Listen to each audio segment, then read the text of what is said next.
அந்த காலத்துலலாம் வந்து என்ன பண்ணுவோம் அப்படின்னாக்க எண் வகை தேர்வு அப்படின்றதே வந்து எங்களுக்கு நான் நிறம் மொழி விழி மலம் மூத்திரம் அப்படின்ற அந்த அடிப்படையில் இதில் ஏற்படுற மாற்றங்கள் ப்ளஸ் வந்து நாடி நிலை இதை எல்லாம் பரிசோதித்து அதுக்கப்புறம் அவனுக்கு என்ன தொந்தரவு இருக்குது.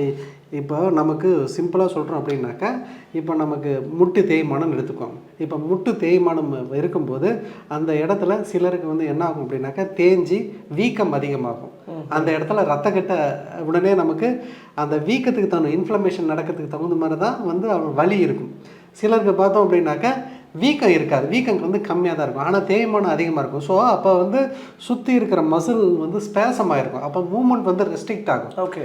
ஸோ அப்போ அவங்களால வந்து முட்டை வந்து நீட்டி மடக்க முடியாது. ஸோ இந்த மாதிரி வந்து நமக்கு துல்லியமாக வந்து அதை வந்து டெய்லி எக்ஸ்பீரியன்ஸ் பண்ணுற ஒரு சித்தா டாக்டரை நீங்கள் அணுகும்போது தான் வந்து அது தொட்டு தடவி பார்த்து இந்த இடத்துல தேய்மானம் இருக்குது, இதனால் இருக்கும். ஸோ அப்போ அதை பார்த்துட்டு அவர் என்ன பண்ணுவார், ஸோ மசில் ஸ்பேசம் ஆகிருக்கா, அந்த இடத்துல மசில் இறுகி இருக்கா அப்படின்றத அதை பார்த்துட்டு மசாஜ் தேவைன்னா மசாஜ் கொடு, வர்ம மசாஜ் தேவையா இல்லை நார்மல் மசாஜ் தேவையா அப்படின்றத மசாஜ் மாதிரி நம்ம கொடுத்து அந்த ஸ்டிஃப்னஸை ரெடியூஸ் பண்ணிவிட்டு அந்த மூவ்மெண்ட்டை நார்மல் பண்ணுவாங்க. இப்போ சிலருக்கு வந்து அந்த இடத்துல தேய்மானம் ட்ரைனஸ் ஆகிருக்கும், அதிகமான தேய்மானம் இருக்கும், உள்ளே இருக்கிற அந்த ஃப்ளூயிட் எல்லாமே வறட்சி அடைஞ்சிருக்கும். அப்போ நாம் அந்த ஃப்ளூயிட் வறட்சி அடைகிறத வந்து தடுக்கிறதுக்கு உள்ள உணவு முறையில் வந்து நம்ம கான்சன்ட்ரேஷன் பண்ணுறோம்.